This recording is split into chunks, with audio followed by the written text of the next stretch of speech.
Hi everyone, welcome to the Psychology of Dating podcast.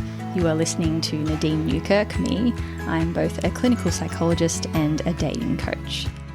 For today's podcast episode, I'm going to talk through how to help keep your New Year's resolutions and to make them actually stick for the year to come. How many times have we said, okay, new year, fresh start, I'm going to do X different, and maybe it lasts a week, maybe it lasts a month, and it falls off and we kind of forget about it or give up on it by the time half of the year's gone and wait till 12 months to try and redo it again. So I'm going to talk through some strategies to help actually build new habits. Before we jump into that, I'd like to remind you that I've got an upcoming dating coaching online group, which will start on the 3rd of February 2025. The program is designed to help you with essential dating skills, from the early stages of dating to just becoming exclusive if that's what you want, early stages of a relationship. So these might be things like how to create messages and get matches or filter matches on dating apps, and how to transform these into dates, how to know what your deal breakers are and when to continue with a date or when to cease, how to assert yourself on dates, manage difficult emotions like anxiety, understanding the difference between a circumstance you can't change in dating and shifting mindset, shifting thoughts to be able to reduce suffering or to help you get further in your goals. The program will consist of individual support and also group support. So there will be 3 individual sessions to personalize it, to look at what you're wanting to get out of the coaching program and meet you where you're at. And then the group will consist of 12 weekly sessions. And this will be Australia, Sydney time, which is Eastern Standard Daylight Savings Time from Sydney at the moment. And it will be Mondays at 7 o'clock. And for an hour, the first half of the group will be focusing on new skills to apply to dating, and then the second half will involve coaching for the group members. And I love groups. I have one of my jobs which is working in a hospital, and we run DBT, dialectical behaviour therapy groups, and these go for actually quite an extended amount of time. One of them goes for 9 months and it's very small, up to 10 people in a group, and the other one goes for 3 months. So similar to the dating coaching group I'm going to run, which is 3 months long. And I was reflecting that we do sessions in these hospital groups before and after, and it's really common for people to be anxious, understandably, not know what they're walking into, in a group with other people, not sure if they want to speak up or if they'll feel left out. And it's amazing how people mention this before the group, and then after the group, one of the key things that they say they found really helpful was having the supportive environment, realizing that other people are in, not the exact but similar situations, having that support from others, learning from their examples, their questions. It's amazing how we can get a little bit of a different perspective when we hear something from someone else telling their problem. When we are stuck in our own issues, our brains can be our worst enemies. We can be flooded with self-criticism. It's hard to have compassion. We can have thoughts like, yeah, it's easy for someone else to do that, but not me. And when you see someone else that you can have compassion for, and you can see their struggles, and you can understand from your outside perspective, this doesn't mean you're unlovable, there's nothing wrong with you, this is simply a challenge, and you can more readily come up with or absorb a new strategy or skill when you hear it for someone else. And that's what I love about running groups, is that supportive community environment, because we are humans, billions of humans on this planet, and it still is amazing that when I coach people, when I see people in therapy, it feels like these issues are just us, that we're the only ones experiencing this. And yes, we are unique in our exact situation, but there is way more shared humanity than people realize. And it can be really comforting and supportive to have a group like this. So I'll talk a little bit about the types of skills I do in these DBT groups at the hospital, because I will be applying some of these psychological tools to the dating coaching group online. So DBT consists of 4 key segments. The first one is mindfulness. So this is often heard as a buzzword, but mindfulness helps us be aware and see what's there. So for example, before I started seeing my dating coach, it was like I was in a dark room with lots of furniture there, and I was just trying to make it to the other side, but I was bumping into the furniture, knock my head on a cupboard, fall over, tripped over a rug, and it was a lot harder to get to where I needed to go. And when I saw a coach, it wasn't like everything magically changed or shifted. It was just turning on a light, having some awareness of what was there. And it's much easier to navigate when you've got the light on, trying to get past the furniture, than when you're in the dark. Mindfulness skills help you become aware of these unconscious, automatic thoughts, feelings that are driving behaviors, and to help shift, even the smallest shift in a thought can have this catalyst effect for then our feelings and our actions in dating. The second category in DBT is emotion regulation. So this is the ability to not get rid of emotions, only have happy, never have negative, because that's not possible as humans. As humans, we're going to have the rainbow of emotions, the ups, the downs. That's normal. Emotion regulation helps us not tip out of our window of tolerance. So when we're in our window of tolerance, we can think and feel at the same time. I might still feel a little bit nervous or anxious before a date, but I can still think clearly and do the actions that I need to or want to do. If I've tipped out of my window of tolerance, my anxiety is through the roof. I can't think clearly. I'm just going automatically based on fight, flight, survival instincts. And sometimes I might look back after a date or after an action, after a text I've sent, and think, oh no, what have I done? Or, it feels out of control. So emotion regulation is helping you stay in that window of tolerance where you can tolerate emotions. Doesn't mean we have to love all of them, but we can feel comfortable being with them. And then there's distress tolerance skills. So again, this is being able to tolerate some difficult emotions. And distress is when emotion hits that between, 80, 90 to 100%, where it feels really high, really intense.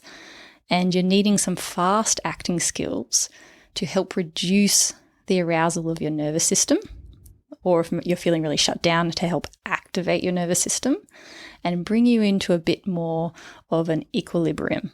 You want distress tolerance skills to be quick, easy to access, something you can do wherever you are, and fast acting without too much of a negative side effect. For example, some people might use alcohol as distress tolerance, which can be really effective to reduce anxiety, to help someone feel more confident on a date. However, there is also the side effect of reducing the capacity of your prefrontal cortex. So after 2 standard drinks, that starts to switch off and we become more impulsive. We might, find it harder to inhibit actions that we don't want to do later. We might also have a headache or a hangover afterwards, or just not feel as healthy. So there can be all these cascade effects. And distress tolerance skills are things that you can pick up that will help manage that distress without having that negative side effect later. Then the last category of the DBT skills is interpersonal effectiveness. And this one is really, really key in dating. It's basically a fancy word for relationship skills. So there's a package of these skills. It includes how to maintain your self-respect. How can you walk away after an interaction with someone you're dating, after having an argument with someone, and feeling like I have stuck by my values, I've had my own back, and I don't regret that I let myself down. For example, maybe you really want a relationship and you went to go and have that conversation with someone you're dating, but they were a bit aloof, maybe have some troubles with committing, and then you found yourself backtracking and being like, yeah, that's fine, I don't really need it at the moment, but you really actually want that, and you walk away feeling like, I didn't actually get to say what I wanted to. So how to maintain your self-respect. There are skills on how to keep a healthy relationship. Maybe you find that it's hard to maintain connections in dating, that you can do the initial first or second date, but it's hard to get them over the line to long-term relationships. And these are skills how to connect with someone for them to feel like, wow, this person's really interested in me, really giving, really understands me, and they can walk away feeling like you really care. And then the last set of skills is assertiveness. So this is being able to say no when you need to. This can come up a lot in dating, for example, saying no to sex if you don't feel ready yet, saying no to going on a certain date in a certain location. Maybe you don't feel like drinking, that day of the week, and other times you previously just said, oh yeah, we'll go to the bar, when you really actually want to have a sober date. It can be being able to ask for something, ask for a request from someone. Maybe you find it hard to state exactly what you're wanting in a relationship, and these are the skills to help you with that. So that's a bit of a sneak peek of some of the psychology skills that I apply to these online coaching groups. If you would like any more information or pricing, you can jump into the episode show notes, and there's a link to my website. And note that there is also concession pricing available as well. Okay, let's jump into the episode topic for this week. How to make your dating New Year's resolutions stick. How to actually help you build that habit. I'll first talk about what is a common strategy that people might use, whether it's unconsciously or not, and why it isn't so effective. So most people often try to go from a negative reinforcement stand. So this is where you have something that you want to do. Maybe you want to start exercising, and you're coming from a place of self-criticism. It might be like, I'm so lazy.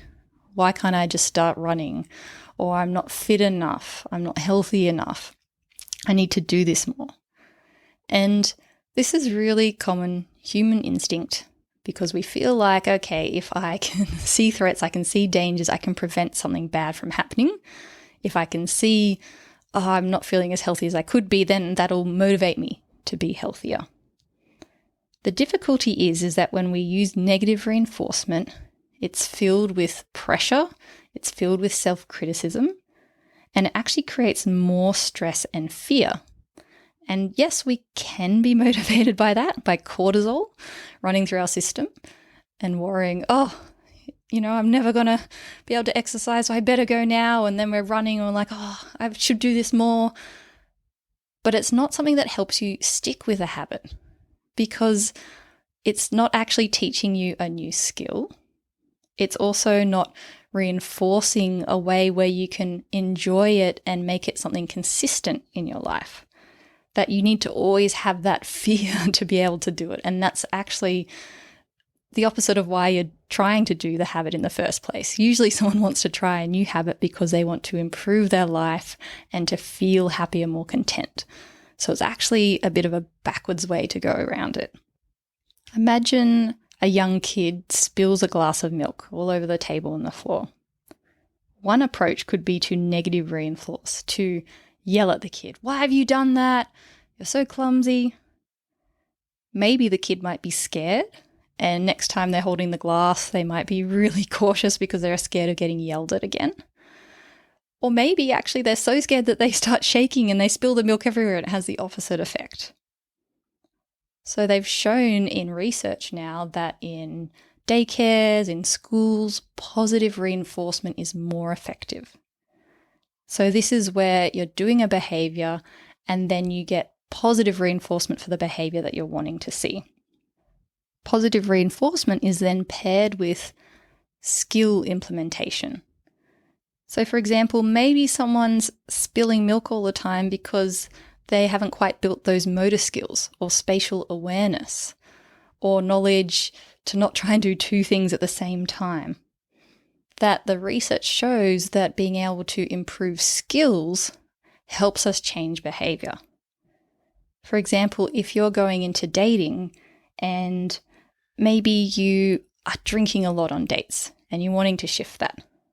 So instead of just telling yourself, just do differently next time and not planning ahead, you're more likely to just slip into that old habit.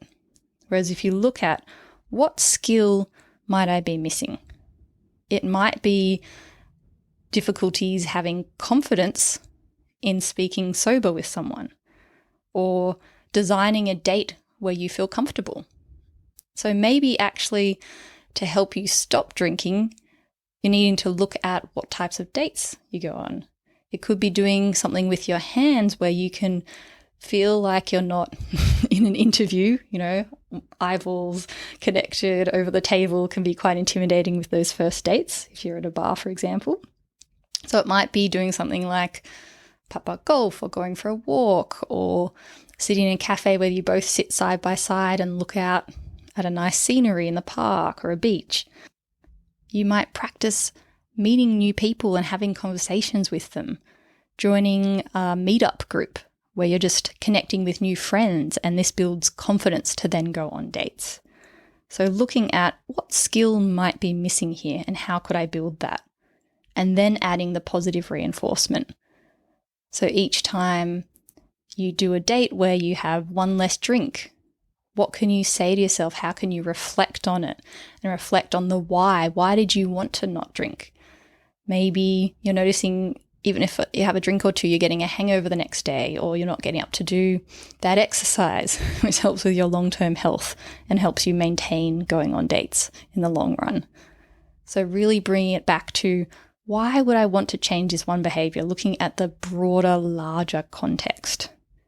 When I was dating and I was seeing a coach, I didn't realize that there was actually a skill to be able to ask someone for exclusivity if I wanted to take the connection a little bit further.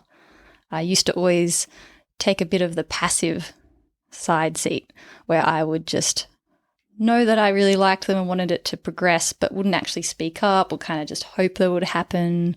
There was fears of ruining it or seeming too needy. And it was such a relief to be able to have a skill to actually help the relationship progress. And that was either to find out if they're on the same page and yes, they wanted to continue the connection, just us two, or it helped it progress to end, which was actually really important rather than having a connection string on and wasting time for ultimately a relationship where we weren't on the same page with each other. So having skills can actually give hope. Although it can be difficult or challenging to apply a new skill, it can be scary. It's also really hopeful because it creates change, it creates momentum. And the last point to help with New Year's resolutions and helping them actually stick and turn into a habit is to build up momentum and lower expectations.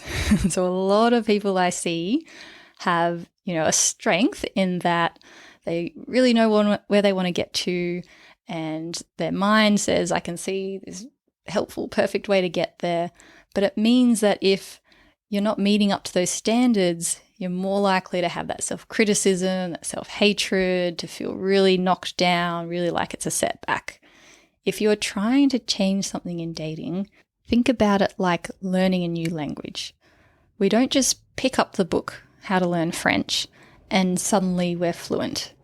And if I try to conjugate a verb or learn a new noun or just build up my vocabulary, if I make any mistakes, I'm just like, oh, this is terrible. I'm naturally not good at this. I'm just going to stop.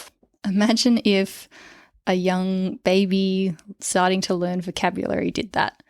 If they tried to say, mum or yes or no, and they got it wrong the first time, if they had all this self-criticism and self-doubt and then they didn't even want to try speaking, it would be so much harder to then acquire that natural instinct, the grammar, everything like that.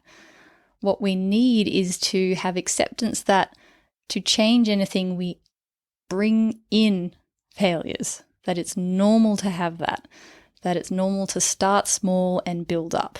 Rather than expecting ourselves to be perfect from the get-go, we want to actually start with wobbly, baby, sometimes failing steps, and then after a while you get these little wins, and it's like a snowball that rolls down the hill. It starts small, and as it rolls down the hill, it picks up more snow and it gets bigger and bigger and bigger. And that's how we can view habits, that if you start small, lower expectations, build it up, it'll start to become more and more ingrained. And that's where you get changes in neural wiring. We have neuroplasticity, which means the connections between the neurons in our brain can change, can shift. But it's like bushwalking. At first it'll be bush bashing, it'll be really hard to start that new habit. And sometimes you'll just want to walk down the very easy fire trail. But over time, the more you bush bash a little bit, the more that the path will become well known and you can more easily walk down it. And it's okay if you've done a couple of bush bashes that you do another time where you go down the fire route.